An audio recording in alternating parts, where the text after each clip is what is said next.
I said, if you hadn't done that, I don't think you and I would be together.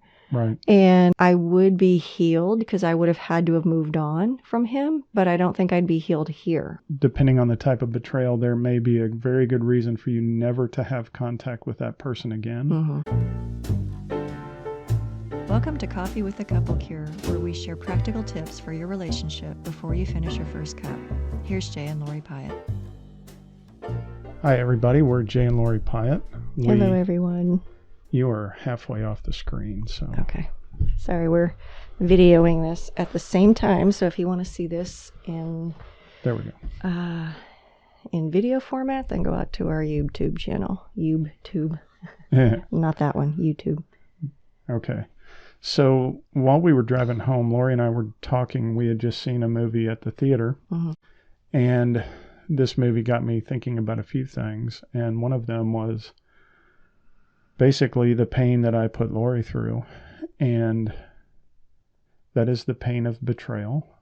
For those of you that don't know our story, I lied to Lori face to face at least 1,000 times for 4 years, and that did a lot of damage. One of the things that helped her in healing was giving real value to that pain, for me to say that pain is real, that pain is meaningful, and it has value, and sitting with her in that. So for you ladies who have been betrayed, your pain is real. Your pain is meaningful. There is a way to make it better, and honestly, I made it worse because Lori wanted to show me that pain. And I said to her, don't make me feel bad by showing me your pain. I don't want to look at what I've caused. And I made it even worse. But she's told me that I've made it right. And, you know, so from me, the guy who hurt my wife through betrayal, I want to say to you ladies that there is a way for that pain to go from being valued just as its pain to being valued as a tool to help other people in their pain, which is something Lori has managed to do from the pain that I've caused her. Yeah. And to back up, I was, talking about somebody I've known for a while who, and if you're listening to this, it's not you. This is somebody who would never listen to this. The whole conversation got started when I was like, I don't know why God didn't answer my prayer all those years to help that person with her pain, to help her heal from it, and to really be heard and to move on. And I can't even remember where it went from there, but I broke down in that movie just thinking about that. Why didn't God answer my prayers for this person? And I don't even know how we got on the subject of the difference. But anyway, I can't say that person's pain was ever validated.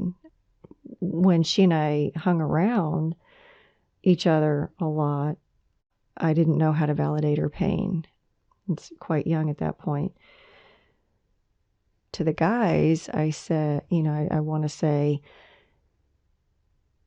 it's only going to extend things. It's only going to make things worse if you don't validate her pain, if you don't sit in it, if you don't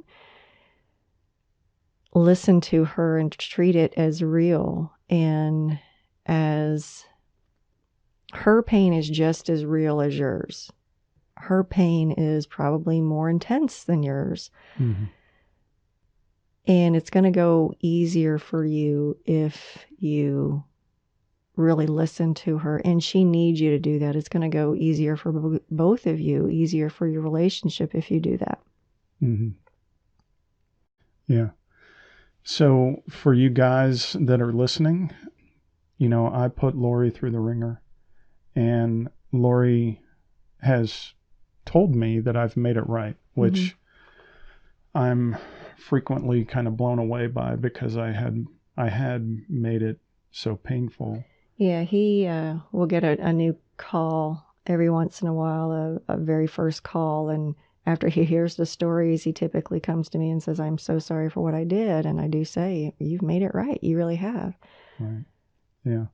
So for you guys thinking that there's no way you're ever going to be able to repair it, it's not by getting the conversation to stop. It's by going all the way through the conversation until she feels heard.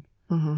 And for you ladies, the pain is not valuable in and of itself. It's, at least as far as I've seen, it won't bring you happiness just to value the pain, but for that pain to be made into something like what I said to Lori was she's taken that pain and used it as a tool to set other women free. Mm-hmm.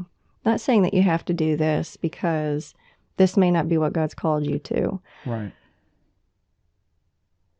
But there's a lot of pain in a lot of different ways, and it doesn't have to be the same type of pain that somebody else feels for you to be able to empathize with them and to sit with them in it.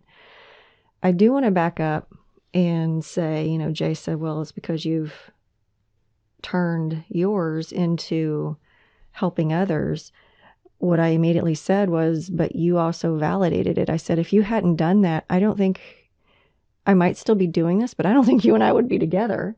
Right. And I would be healed because I would have had to have moved on from him, but I don't think I'd be healed here. I wouldn't be fully healed. So I've said that as well to other women that, you can move on and you can be mostly healed, but your husband really, whoever injured you is really the one who can bring closure to this. Like, you can move on and remarry and that man can heal you, but to really bring closure to this breakdown, it takes the person who injured you. God can do all things, absolutely. But I've rarely ever seen God step in and take, what am I trying to say? I've rarely seen him let the perpetrator off the hook like that. Right. There is something that the injurer can do that only the injurer can do. Right. Now, I will say that depending on the type of betrayal, there may be a very good reason for you never to have contact with that person again. Mm-hmm. I'm not saying that you should. And there is a way to be healed from things where you'll never see that person again. That's a different process. The best of all processes is for the person who did cause the pain to be the one who validates you, who sits in your pain with you, and who gives that pain a place to go. Mm-hmm. That if that's possible, that I think is the best of all solutions. In some cases, again, for your own safety, that may not be the right solution to pursue. Right. Yeah, I think that's a good point to make. One other thing I wanted to bring up, the movie we saw was Breakthrough. It came out on Easter. Amazing show. It's not overly, I don't know, it's not syrupy Christian. It's not like, hey, everything's great after the miracle happens.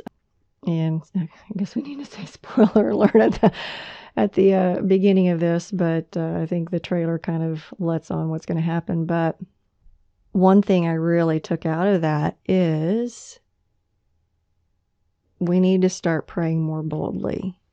In that movie, when the lead actress is in, Chrissy Metz, really like her as an actor. She seems like a real person. When she's in the emergency room praying for her son, I'm like, that's a bold prayer. And I remember so many times going into God's throne room boldly, praying for God to do a miracle. Mm-hmm. It's like, we are not going to move unless you move us. This is not going to be healed unless you heal us. So either do it or let me know to move on. But right. This pain can't continue. Even more bold than that. Right. I wrestled with God a lot.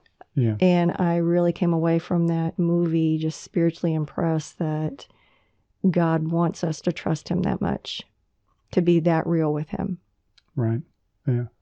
So Lori, thank you for being willing to do this quick recording with me.